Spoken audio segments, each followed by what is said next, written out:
You're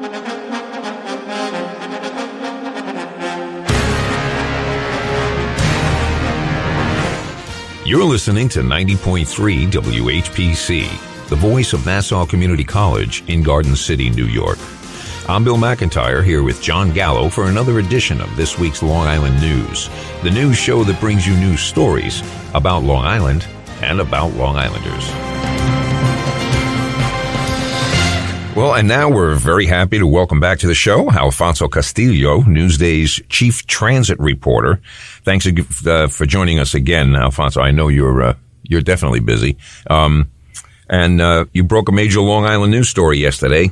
Philip Eng has resigned as president of the Long Island Railroad and will be replaced by Metro-North president Catherine Rinaldi, who will lead the nation's two largest commuter railroads for the remainder of 2022. That was a biggie. Surprise. I guess some of us were surprised, but I guess in that arena, there's not many surprises. You know, they come and go. But what's the scoop on that? What's the scoop? Yeah, I mean, I do think it caught a lot of people by surprise, even though I should say there were at least some rumblings for a few months, dating back, I think, to mid-late last year. Some folks noticed that President Eng may be taking a lower profile than in the past. I know some of it coincided with him having some vacation time, and so he wasn't as visible. But nevertheless, there were some rumblings.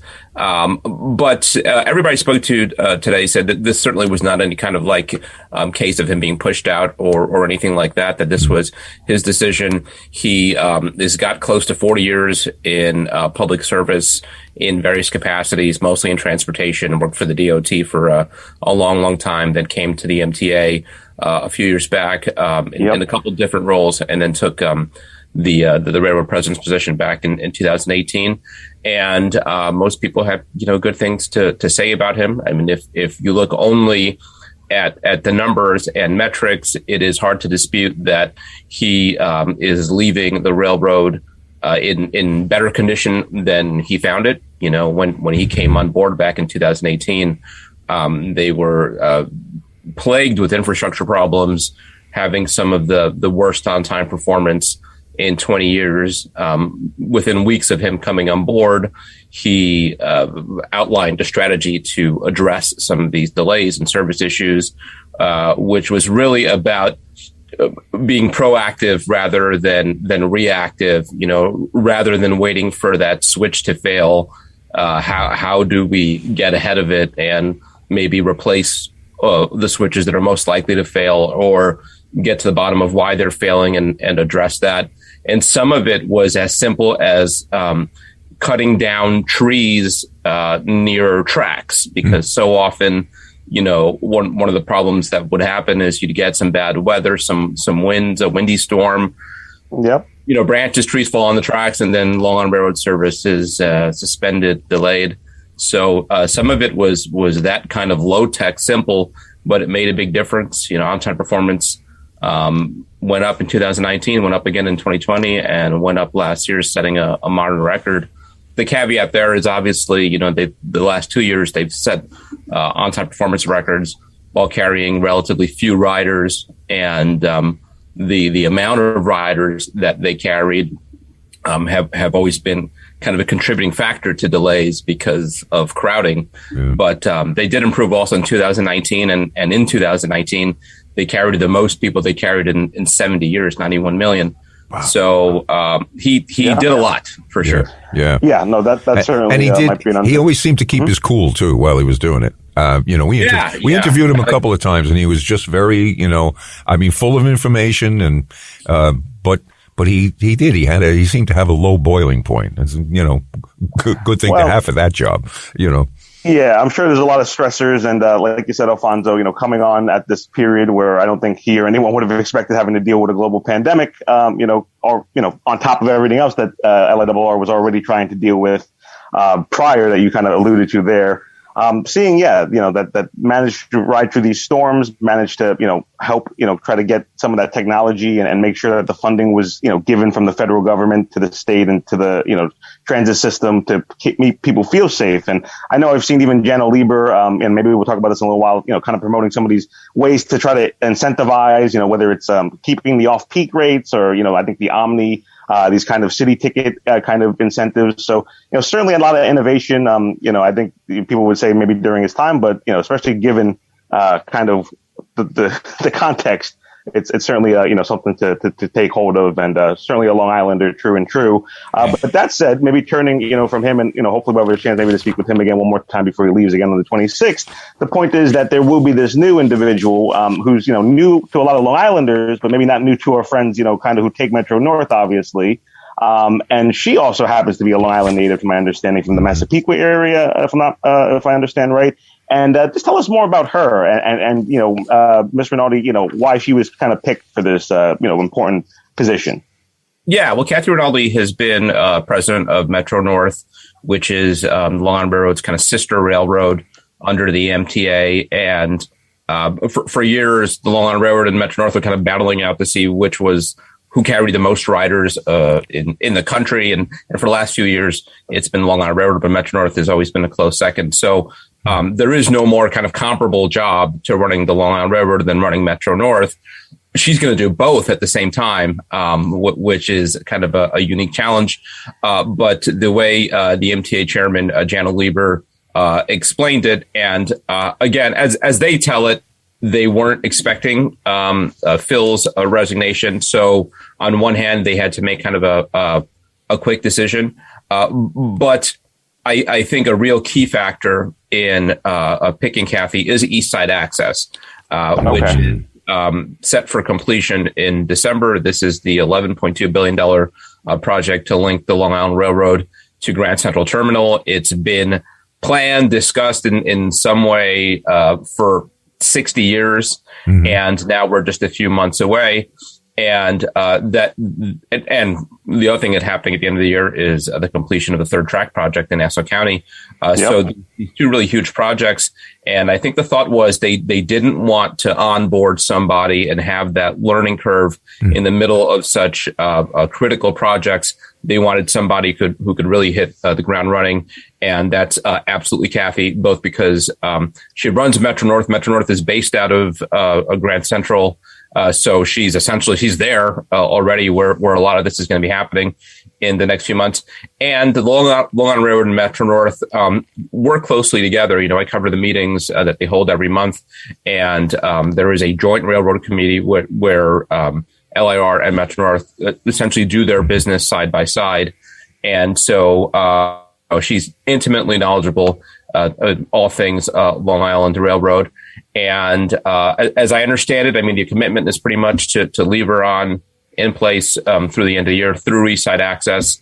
And then early next year, maybe start looking for a more permanent replacement. Is she going to move, or is she going to stay in her job location that she's at? She's going to stay. She's going to do both. Yeah, she lives in upstate Irvington. As you mentioned, has some Long Island roots. Right.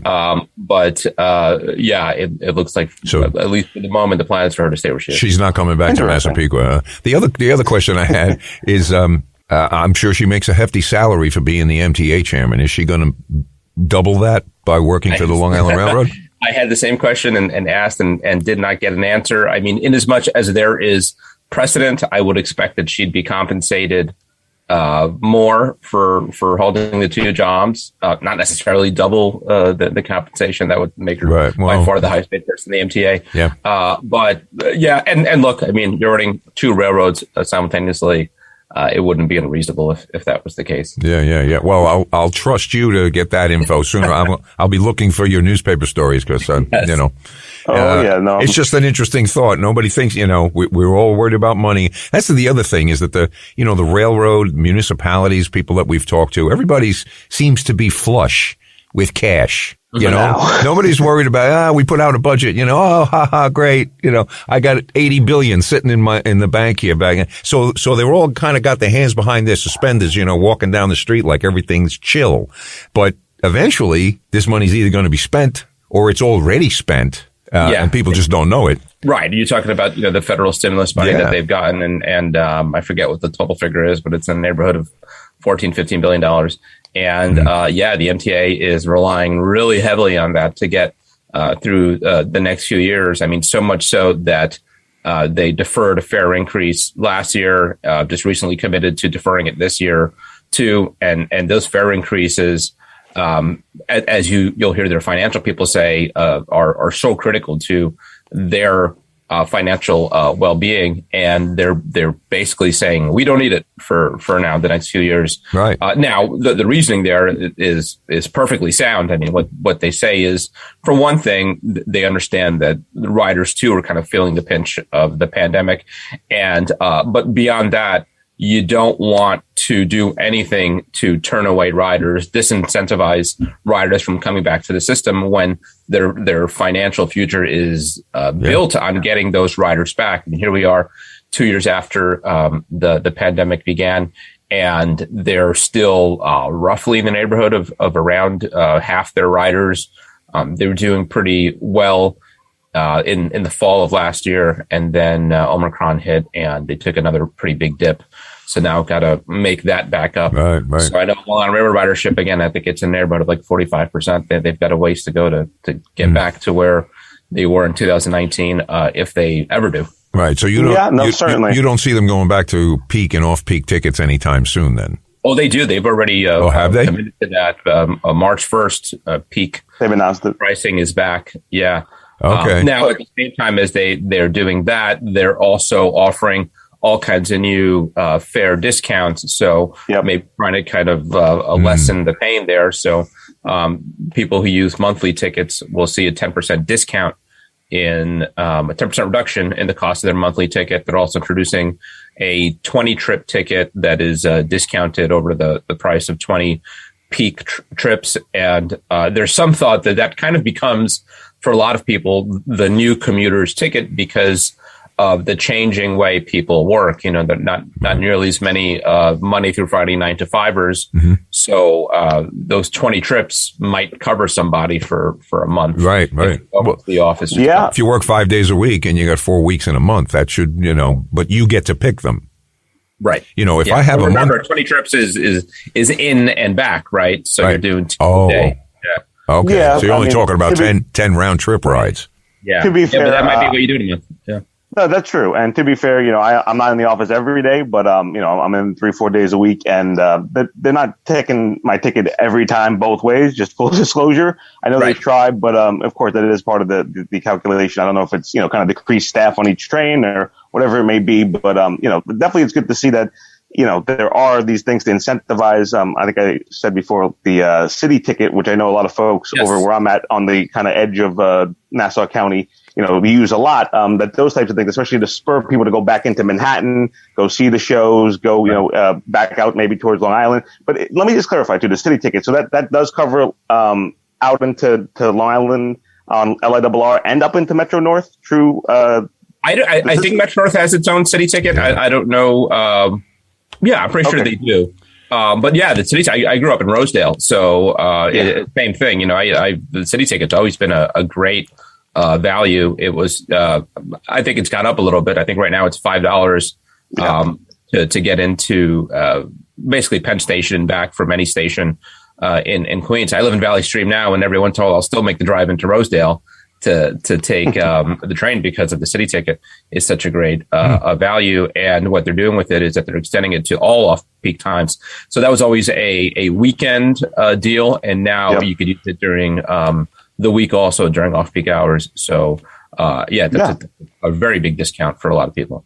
Yeah, that's definitely good. I know, like I said, we need to encourage people to try to, use mass transportation. There's the environmental factors. There's obviously the spur to local economy. And, I know something that caught a lot of kind of attention. And, I know I'm sure you're monitoring it. I don't know how much, you were involved. Obviously, you had a lot of things on your plate. But seeing this transit-oriented development plan that came out in the governor's budget, and I know a lot of the Long Islanders, along with the ADU bill, or, kind of language in that budget, we're kind of concerned about what this might mean. But at the same time, I know that the discussion has always been, as Bill and I have talked about with you before, that there has been a push to move kind of housing towards the transit systems. So I don't know, do you have any thoughts in terms of, what you were hearing from, kind of either electeds or from folks about some of the budget, kind of initiatives regarding transit funding and things like that, that program? Yeah, I know for a lot of people, this talk of transit-oriented development is new and it's scary. But yeah, if you've been covering transportation or kind of planning on Long Island, this is something we've been hearing for more than 10 years. Yes, right? It's been a long time. Yeah. Yep. Yeah, and every time I go to some kind of a meeting or seminar, there's so much of a focus. They used to call it smart growth, right? That kind of thing. All the euphemisms, right? Yeah. And I think that the basis of all of it is that young people can't afford to stay on Long Island, right? I mean, it's as their parents did or their grandparents did. You've got a whole generation of Long Islanders that are kind of being priced out, and how do you keep them? And this is one of the strategies. And then there's also kind of the whole kind of green sort of vision of getting cars off the road. I think COVID gave a lot of proponents of transit-oriented development a boost because it was it sort of accelerated things. And certainly you guys remember that first year of the pandemic, everybody kind of stayed close to home. So a lot of what that vision was sort of realized were people walking in their downtowns. And that was kind of your activity for the day, right? Was you go walk in your downtown and buy a loaf of bread or something like that. But it really pushed kind of the vision for walkable streets, and you want to get somewhere, you walk to the train station, you jump on. So I know that there are folks who, that's not their Long Island, and it's scary for them. As with all things, I imagine, it ends up somewhere in the middle. Yeah, that's okay. You're correct. I was in the construction industry, and probably, I'd say 10 years ago, I just personally, I would see plans come across my desk that, maybe because we sold construction materials, wastewater treatment stuff and things like that. So any one of these developments that came along, they take a look at it and see if there was anything in there. And Farmingdale's a good example. I mean, they built, a couple of apartment buildings that they did nothing for parking. Mm-hmm. They did nothing. Now, I don't know how a developer, well, I guess I can think of how a developer gets away with that. Here's my whole plan. I've got 500 units, whatever the number is. I'm making them up, and 3 family and 4 family, all this whole deal. Not a parking spot on the plan. Yeah. So the existing parking was going to, and this is only one of the issues with those things. The other is the wastewater treatment. You just added 500 families to the sewer system in this local municipality. And, not a problem. Oh, okay. Not a problem. No, I know those are some of the concerns we hear people raising again about, what and especially if it's going to proliferate. And now we're going to see more of them. This was just you see one here and you'd see one there, now, it seems the development, what are those? The, industrial development group. IDCs. Giving tax write-offs to developers that want to come in and build a building. Well, but the key is, like I said, having to keep the infrastructure to keep pace with the development. And that's why maybe by trying to do it in these urban centers, and places near transit, maybe you have a little more ability to change it than if you did it, in some other community. I think some of those, you have a train station with you've already got a population center. Right. So you can't go digging up a whole bunch of stuff. These are going to be catch-up problems. They're going to realize, the sewer system's failing. Okay, what do you do now? Start digging up all the streets and start, there are only, I think, 13 wastewater treatment plants on the East Coast or in the whole tri-state area. That's a lot of people.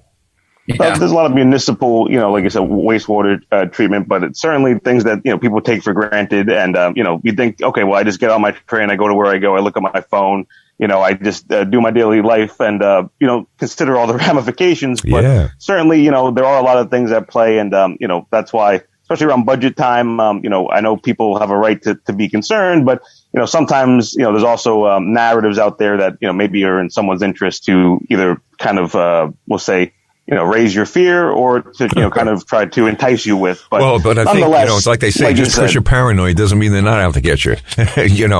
Some of these things are genuine. They don't have to be mutually exclusive. They're going to have to be addressed. They're going to have to be addressed. Population obviously is shifting, and like I said, we'll see what happens there with the budget. But Alfonso, obviously, we always appreciate your time. I guess I'm just curious in the last moments we have here. Just what else would you say? Alfonso, I guess either in the budget or just. Or what do you want to tell us?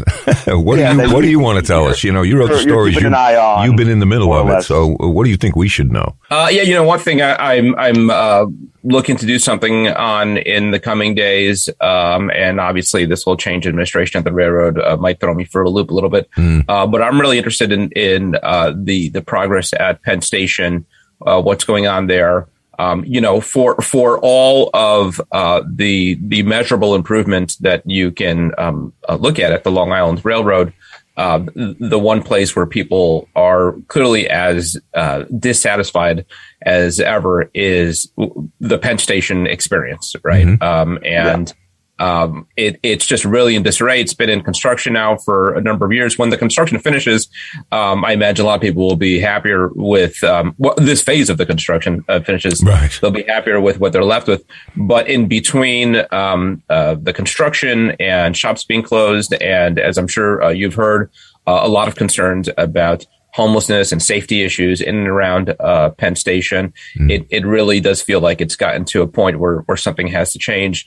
The governor has backed this plan for a true transformation of Penn Station, but now that's hitting some obstacles in the way of preservationist types in Manhattan who are really concerned about what that's going to mean to the Manhattan cityscape above ground. A lot of the plans being tearing down some historic buildings and replacing them with these kind of sleek new glass skyrise towers.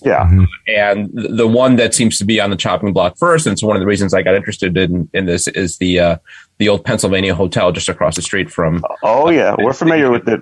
Yeah. We have our conferences with the radio station usually in that exact hotel. So that was. So you won't be you won't be going forward, I don't think. Correct. But and people know that building just from coming up those escalators, and you always see it there. But it looks like that footprint is going to be changing, and a lot of that area. Wow. I know you've talked about and covered the Moynihan train hall that's opened up, and that's obviously beautiful, but.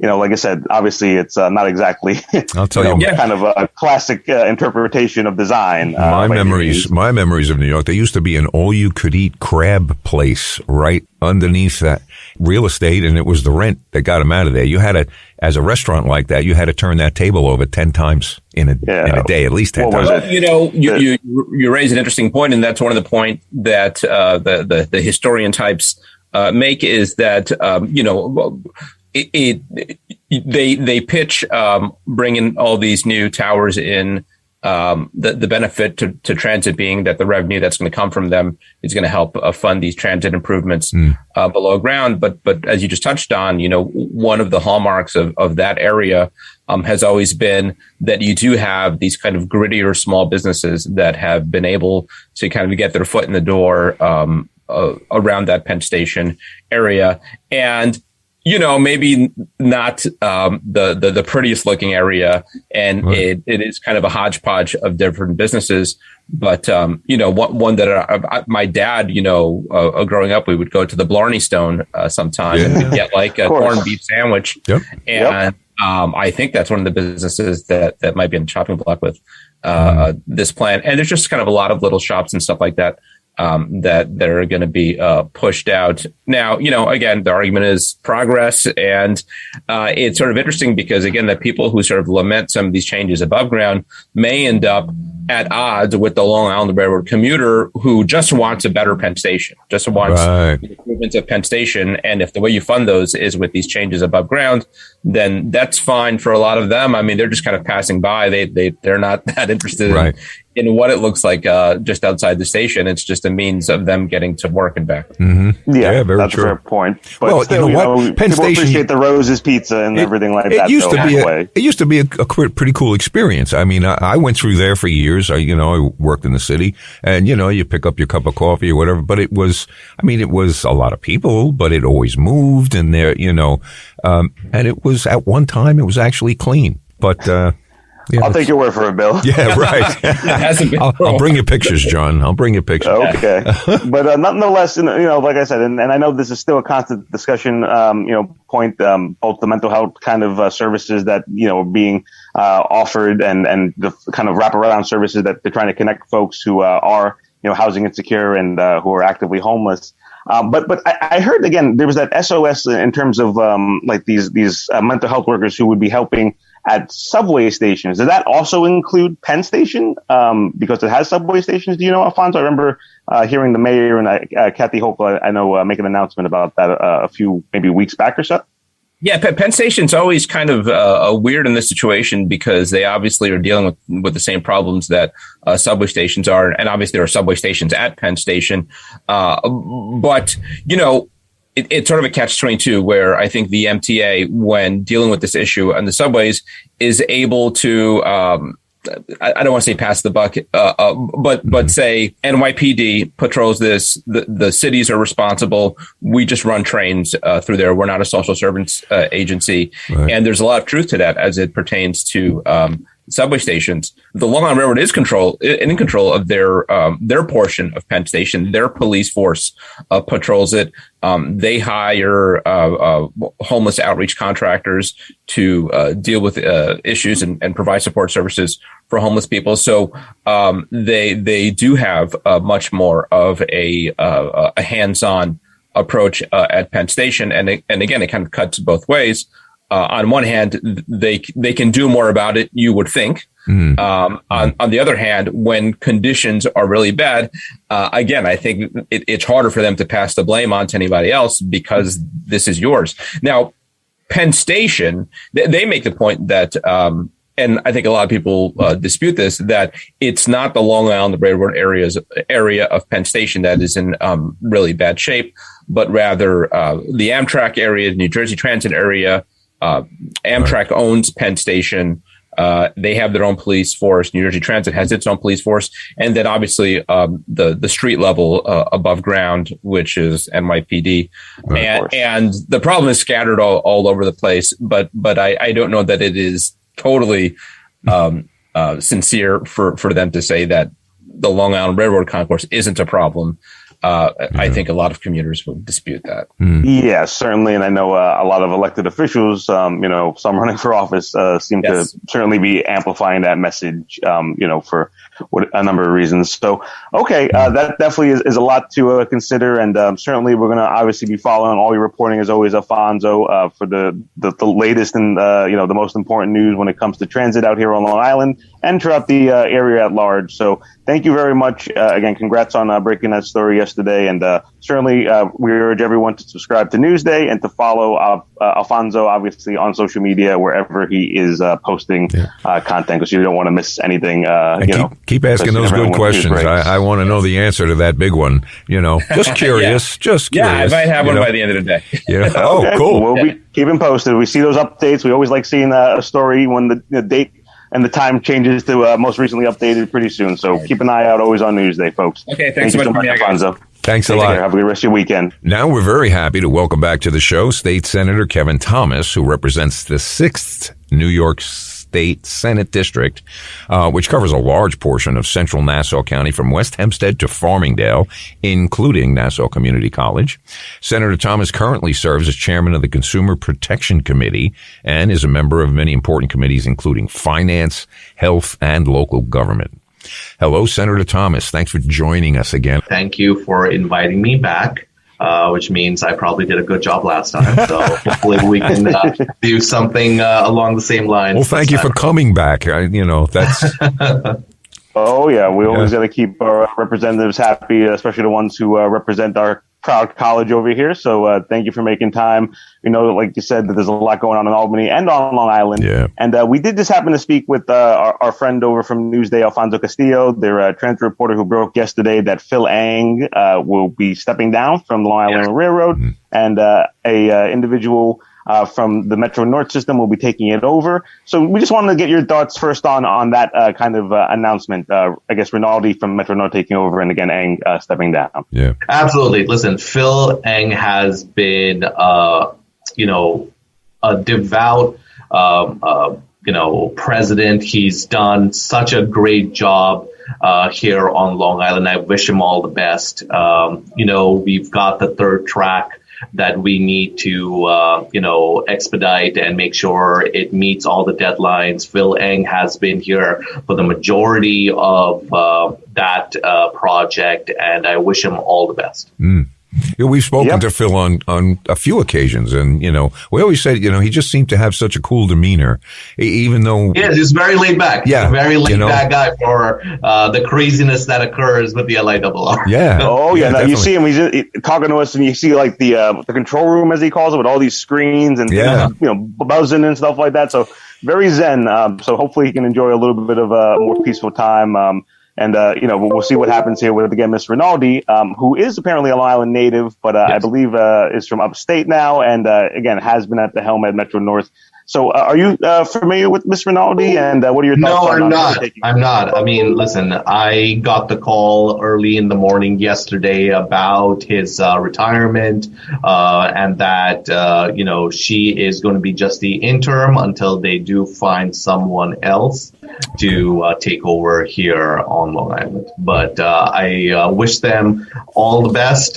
Listen, if they're successful, my constituents are happy. So, that's all I want. Yeah. From them. And if she's effectively interim, then this wasn't a go-to idea. Like, this wasn't, it's a great idea to have one person running both of these big. This is like a stopgap kind of measure until they find somebody. Yes.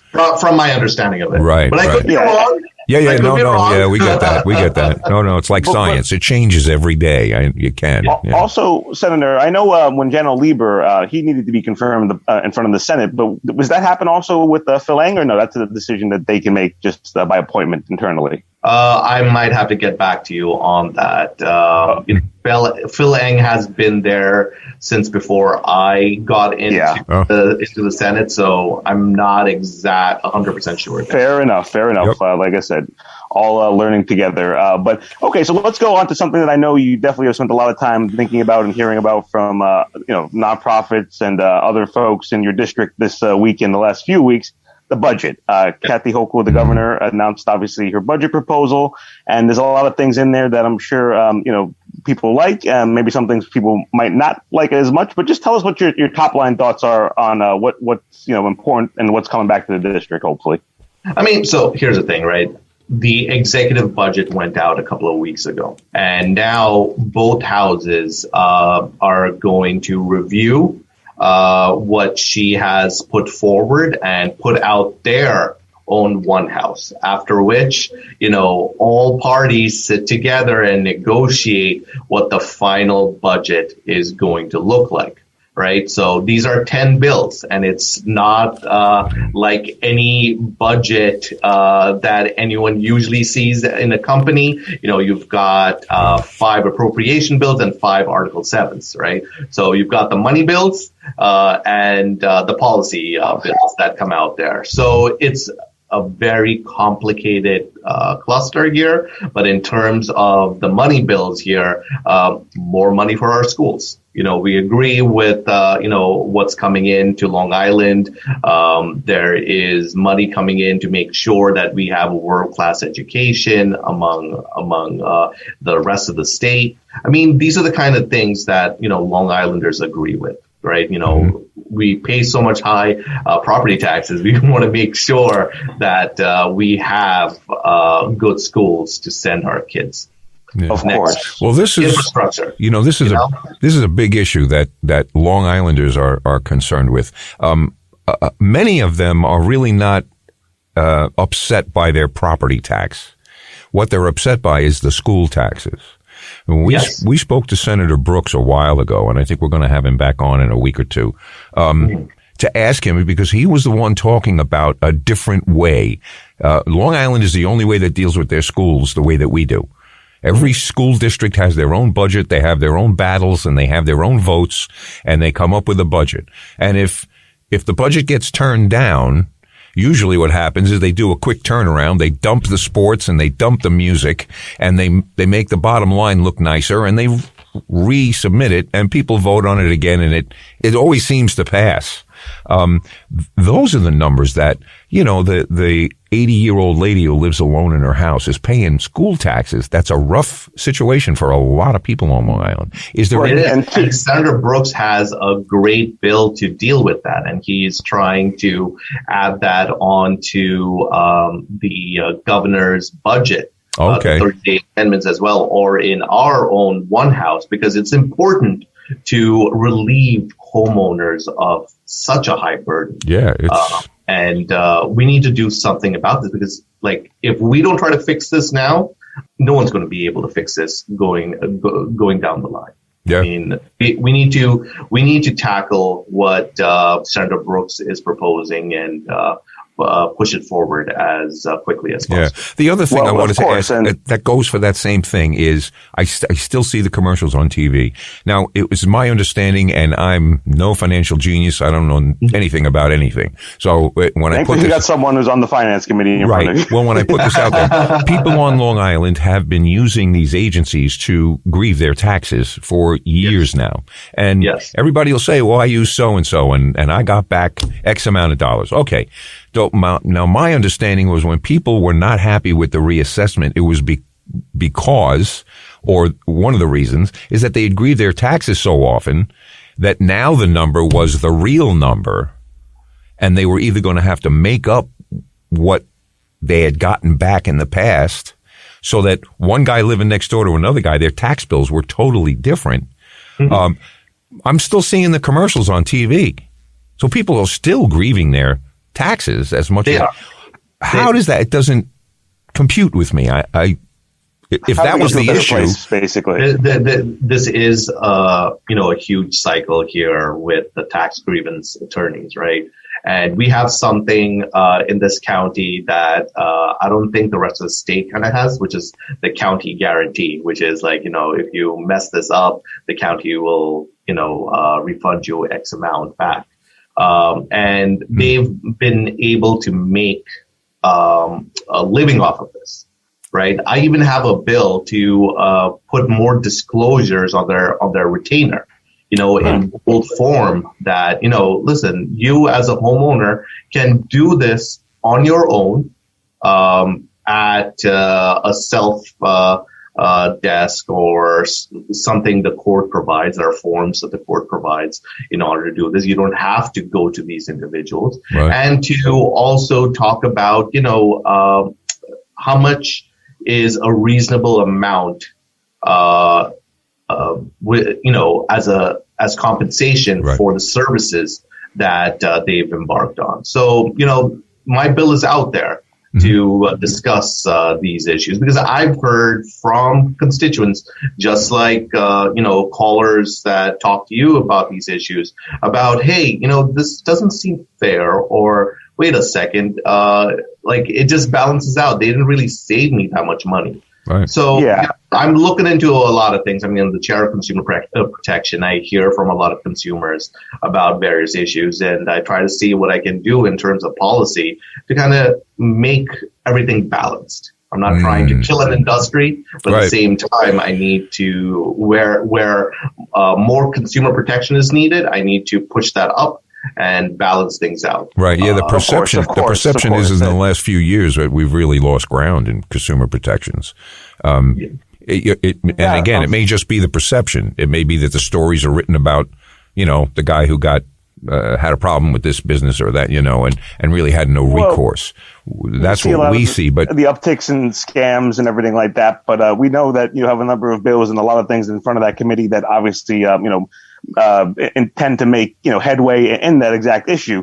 So I'll just say that also in terms of the property tax, kind of issue, I know that the budget did have some potential relief for homeowners, middle-class homeowners that the governor proposed. And then, like you said, I know there's time to maybe get some more things, maybe like Senator Brooks' proposal or others that would potentially help, deal with this issue. That I know also the county government, there's always a lot of emphasis on the reassessment and the back and forth between whoever's in control of the county government. But, turning again to some of the things that you are doing, like you just said, to deal with consumer protections. There was S-153, the Consumer Credit Fairness Act, which did manage to pass and get signed by the governor last year. So tell us about, that and some other bills. I know there was S-2157 came out of the Long Island LI divided expose and those types of things that hopefully can help Long Islanders, have a little bit more leverage, I will say, against some of these bad actors. So here's the thing. The first bill I want to start out with, it's a decade in the making. All right. It's something as, before I even came into the state Senate that advocates and other legislators were working on. I just got it, to the finish line to see. I was a consumer advocate. I used to represent individuals who could not afford to defend themselves in a consumer court in New York City and throughout the state when they get sued over private student loans or credit card debt or purchasers of debt. And what I had noticed then was when they bring cases into court, they didn't really have documents to show that it would connect them to this specific case or specific account. What this bill that I got to the finish line does is, hey, when you file that action, initially, you need to put XYZ documents attached to it that point to you as the owner of the account and that this is yours, so that they have more information. Because sometimes you have these companies reach out to you and you're like, wait a second, I never had a business relationship with this company. I'm like, when did you buy my debt? Like, who are you? Show me more documents. And then they just go radio silent and take you to court. Or in court, they scare you into settling a matter that they wouldn't necessarily have the documents to prove under the rules of evidence in court. So there are a lot of technicalities and such that they use in court to get someone to sign on a dotted line admitting to the debt. Yeah. Here, what I've been able to do is force them to provide documents that otherwise they wouldn't have. The devil's in the details. Yeah. Yes. And that's one. I mean, my committee has been very active in terms of student loan debt, right? Yes, of course. So there are many that we know of that co-signed on a student loan. So what are their rights when the actual individual that benefited from the loan does not pay it back, or they are paying, but they continue to still be on the loan papers? I mean, my bill gives them certain rights. Another bill that I do have, a lot of individuals, a lot of students have come to me with is transcript withholding. Sometimes you go to school and something happens, life happens, you need to change schools, but it's not like you haven't paid your full tuition. You might have some fees here and there that amount to $1,000 or $500, and the school will withhold the transcript until you pay it all back. And because that transcript is not sent over to the new school, which might be charging less in tuition, or to an employer that might want to see how this student is doing, they might not get where they want to go. So I introduced a bill that actually passed in the Senate last time around. We reintroduced it again to make sure that this is not a tool like schools say that's abused a lot to keep people where they are in debt, and to find a solution to this. That's definitely important. I know something that a lot of our listeners, the community college members and the folks who graduate and go on to 4 years everywhere, that's something that we're all concerned about. And I've seen people where like you said, they have a 4.0 GPA. Great student, everything they're doing right, but, maybe because they don't have enough money to pay off, the debt from the last semester. Now, they can't get their transcripts. So that's great to see that. It's not even tuition money, right? These could be like, late fees at a library. A library book, right? Yep. These are very minimal. Yep. Yeah. So that's definitely a big, hopefully change that'll benefit a lot of folks. And just turning to some of the other maybe policy goals that are in front of the committee, this year in session, there is the New York Privacy Act and the also Consumer and Small Biz Protection Act. Can you tell us a little bit more about why those are such, again, priorities of the committee and members? Sure. Listen, the New York Privacy Act is my priority this session to be voted on and become law. And I'll tell you why. There's a lot of information out there on us collected by companies like Facebook, Google, Amazon. Like if you have an app installed on your phone or your phone itself, it's collecting a lot of data, and that data is then being sold to other entities to form a profile on you so that they kind of predict your next move through a very complicated algorithm. Like Facebook has it, Google has it, and then they use that to target you with ads or target you with messages so that it's manipulating you to either purchase something or to manipulate you into doing something else.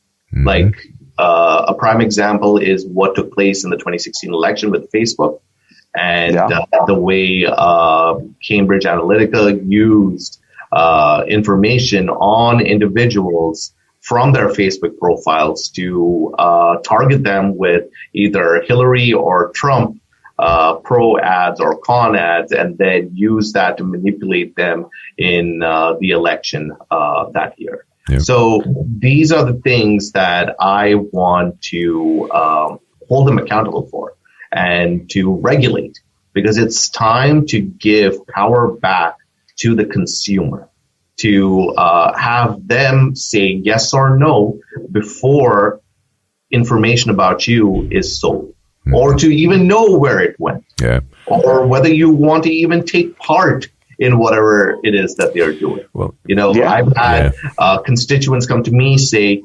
Senator, like when I Google my name, they have a lot of false information about me, but I keep telling Google or I tell this company to take it down and they won't, saying that they're just a bulletin board. Right. Now, like my bill gives you the power to delete information that's incorrect. Like we're moving in a time that your profile is used to give you like an insurance rate. Think about it in China, with this social credit system, and knowing, again with social media, like I said, and data being this new great commodity. Now, I've heard you speak about, potentially scaling some of the other things that, are ubiquitous and, are basically, major industries. This is certainly, one that isn't going to go away. So it's good to hear, that folks like you are keeping an eye on Facebook and the metaverse and whoever else. The metaverse. That's a whole boy. To me, what's interesting in one of the aspects is that they will constantly ask you or let you know that they're collecting your information. But the questioning stops there. They don't ask, is it okay if we use it to do this? Is it okay if we use it to do that? We've just said, sure, you can collect my information. It probably tells you, but it's in fine print. Well, and that's the other thing. 742. Give us permission to use your, to collect and then use your information, but they don't even know where that data is going to go when they ask you that, because they make contracts with these data brokers later on, which they use in order to purchase I had a brilliant professor that told me, and this had to be almost 15 years ago, that the idea of the artificial intelligence thing was to, you think about it, if a machine knows all of your likes and dislikes, it no longer has to poll people. It already knows the answer to its questions. And just like you said, it can anticipate what you're going to. So we'll find ourselves being questioned less on big issues because the machine already knows. Exactly. That's scary stuff. The phone that you have has a lot of information on you. A lot. Yeah. And we give it willingly. That's one of the biggest parts. Like many of us trade in our privacy for convenience. Meanwhile, screaming that we want privacy. And you don't have a right to, you can't know that I like chocolate brownies. That's not really. Look at all this other stuff I got on you. Back in the day, it was kind of boring to sit with someone and show them pictures of your vacation. Now you got no choice. Oh my God, put it on Instagram or put it on Facebook. I want to see all those pictures. And you can't avoid it. Oh yeah. Right? It's there. It's recommended to you. It's really people suggest that you would like and everything like that. But let's remind our listeners they are listening to this week's Long Island News here on 90.3 WHPC, the radio voice of Nassau Community College. Here with Bill McIntyre, myself, Jon Gallo, and thankfully joined still by New York State Senator Kevin Thomas, who represents the 6th District here on Long Island. And, you did hit on something there in terms of, consumers kind of want and maybe deserve more kind of protections and power in a sense. And I don't think I had a chance to see it the last time, but the idea of right to repair, I know it's something that you certainly have had a big eye on. I know Bill is certainly, very intrigued by as a musician. I know your instruments, other things like that, technology we see with Tesla. So, it's not allowing people to kind of work on their own vehicles, et cetera, et cetera. So what are your thoughts on that, on why that's such an important issue, Senator Thomas?